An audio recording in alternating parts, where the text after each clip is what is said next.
휴가 고민 중이세요? 놀랍지만 믿기 힘들 정도로 아름다운 장소가 있습니다. 어디까지가 하늘이고 바다인지 구분이 가지 않는 그런 장소 말입니다. 수천 마일에 걸쳐서 사실상 생명체라고는 찾아볼 수 없는 곳이죠. 그곳에 가는 사람이라면 누구나 세상에서 가장 고독한 기분을 느끼게 될 거예요. 목적지는 니모 포인트예요. 지구상에서 가장 먼 곳입니다. 지난 몇 년 동안 여러분은 대도시에 살아왔는데 영원히 그럴지도 몰라요. 여러분은 끝이 없는 회사 일들과 더러운 공기, 교통체증, 높은 인구 밀도에 지쳐버렸습니다. 소음에도요. 휴식과 재부팅이 필요합니다. 그래서 작은 마을에 사는 친척집에 방문하게 되죠. 지하실에서 할아버지의 물건을 발견하게 됩니다. 할아버지는 선원이셨고 인생의 대부분을 바다에서 보내셨습니다. 여러분은 할아버지의 다이어리를 펼치자마자 눈을 크게 뜹니다. 인생에서 이 정도로 평온한 기분을 느껴본 적이 없어. 이곳은 비현실적인 것 같아. 매력적이고 놀라워. 할아버지가 소설 쓰기를 해보려고 하신 것이 아닌가? 혹은 어쩌면 할아버지가 꿈을 써둔 것일까 생각합니다. 하지만 그때 할아버지가 써두신 좌표가 눈에 들어옵니다. 지도 어플에 좌표를 입력합니다. 어라? 이상해요. 이 꿈 같은 장소가 남태평양 바다 한가운데 나와 있다뇨. 거긴 육지도 없어요. 직관적으로 여긴 여러분이 그토록 갈망하던 도피처라는 생각이 들었습니다. 티켓을 예약하고 짐을 쌉니다. 그리고 머지않아 여러분은 칠레 해안가에 도착합니다. 그리고 오래된 낚싯배 한 척을 빌립니다. 여기서부터 여러분은 남태평양 바다를 통과해서 뉴질랜드 쪽으로 항해해야 할 것입니다. 여정은 아침 일찍 시작됩니다. 위치 추적기에 좌표를 입력합니다. 도착지까지 4,000km입니다. 돌아올 때도 그만큼 걸리는 여정이죠.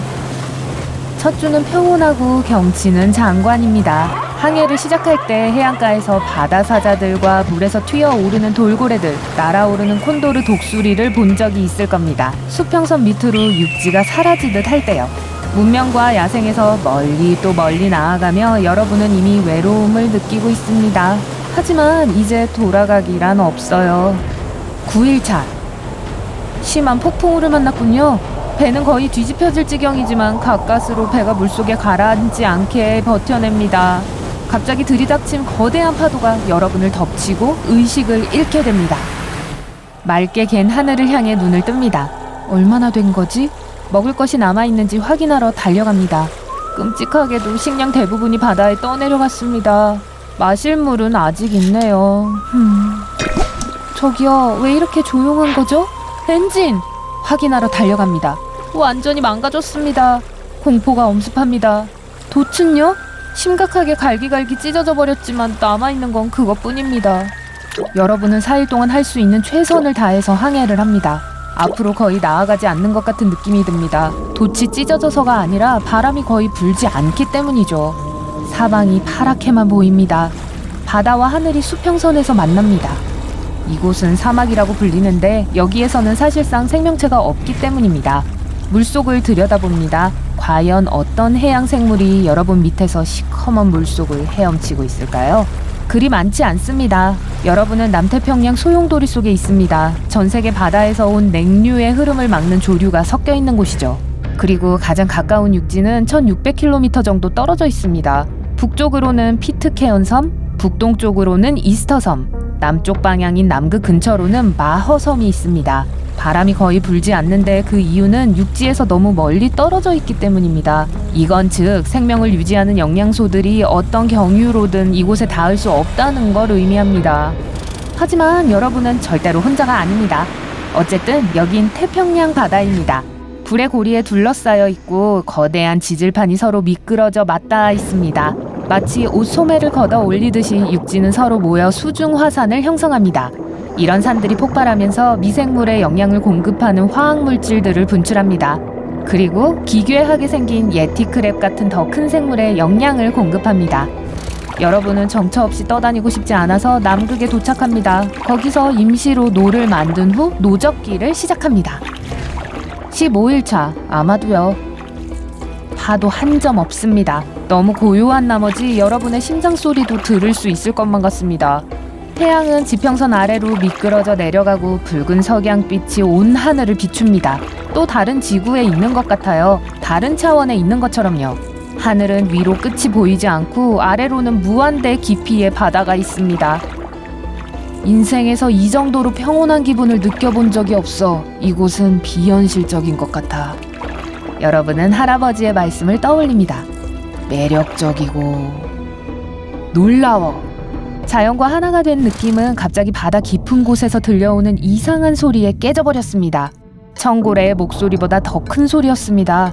이 지구상에서 알려진 그 어떤 생명체의 소리도 아닙니다. 생각한 것처럼 그렇게 혼자였던 것은 아닌 것 같네요. 반은 용이고 반은 문어인 바다 괴물일까요? 소설가 러브크래프트가 묘사했던 것처럼요. 이 소설가의 이야기에는 심지어 야수가 사는 곳의 좌표도 나와 있었어요. 그리고 지금 여러분이 있는 곳에서 그렇게 멀지 않아요. 하지만 그런 깨달음의 순간이 여러분을 현실로 돌아오게 합니다. 같은 소리는 이곳에서 1997년에 녹음되었습니다. 블룹이라고 불리는 수중 사운드인데 거대한 빙하가 갈라지고 충돌하면서 났던 소리라고 알려졌습니다. 다시 혼자가 된 기분입니다. 밤이 찾아왔고 숨이 턱 막힙니다. 별들이에요. 수백만 개의 별이 하늘에 흩어져 있어요. 바다는 별을 비추고 있어서 마치 우주 바깥을 둥둥 떠다니는 것 같이 보입니다. 갑판 위에 누워서 우주의 무한함에 대해 감탄합니다. 대도시에서의 문제들은 이제 모두 작게만 여겨집니다. 별똥별을 발견했습니다. 그리고 한 개 더요. 이상합니다. 두 번째는 보통 별똥별보다 조금 더 밝았고 사라지지 않습니다. 점점 더 커집니다. 망원경을 집어듭니다. 이건 별이 아니고 하늘에서 떨어지는 뭔가 큰 물체예요. 가까이 있는 물속으로 돌진합니다. 파도 때문에 여러분의 배가 망가졌고 굉음 때문에 많이 놀랐습니다. 소리를 못 들으셨네요. 확인되지 않은 물체를 향해 노를 젓습니다. 이건 마치 인공위성 같아요. 니모 포인트는 우주 쓰레기들을 쌓아두는 집적소가 되었습니다. 아무도 방해할 존재가 없는 곳이거든요. 여러분만 빼고요. 그때 갑자기 머릿속에 기발한 아이디어가 하나 떠오릅니다. 육지에서 1600km 떨어진 곳에서 구조를 기다리며 수평선 너머를 볼 필요가 없습니다. 별에 시선을 돌립니다. 저 위로 고작 400km 떨어진 곳에는 우주정거장이 있습니다. 내일은 엄청난 날입니다. 잠을 청해봅니다. 다음날 아침 배의 선실에서 나무 문을 떼어내고 위판이 젖지 않게 조심스럽게 물에 띄웁니다. 쓰레기를 좀 모아서 문에 쌓아둡니다. 고장난 엔진에 남아있는 가스들을 부어서 불을 피우는 데 사용합니다. 하늘에는 구름 한 점 없습니다. 우주 비행사들이 여러분이 보내는 연기 신호를 보게 되길 희망합니다. 몇 시간이 지났어요. 불씨는 이미 꺼진 지 오래입니다. 여러분은 망연자실합니다. 남은 하루는 잠을 자며 보냅니다. 여러분은 미처 몰랐지만 쓰레기가 타서 하늘이 연기로 가득 찼을 때 우주 정거장이 그 위를 지나가고 있고 비행사는 여러분을 내려다보고 있었습니다. 우주 비행사는 이렇게 생각합니다. 별거 아닐 수도 있겠지만 평범하지 않은 일이네. 혹시 모르니 누군가에게 알려야겠어. 이스터 섬에서 구조자를 파견해 여러분에게 도착하는데 며칠이 걸렸습니다. 여러분은 완전히 새로운 사람이 되어 돌아옵니다. 급하게 메모를 합니다.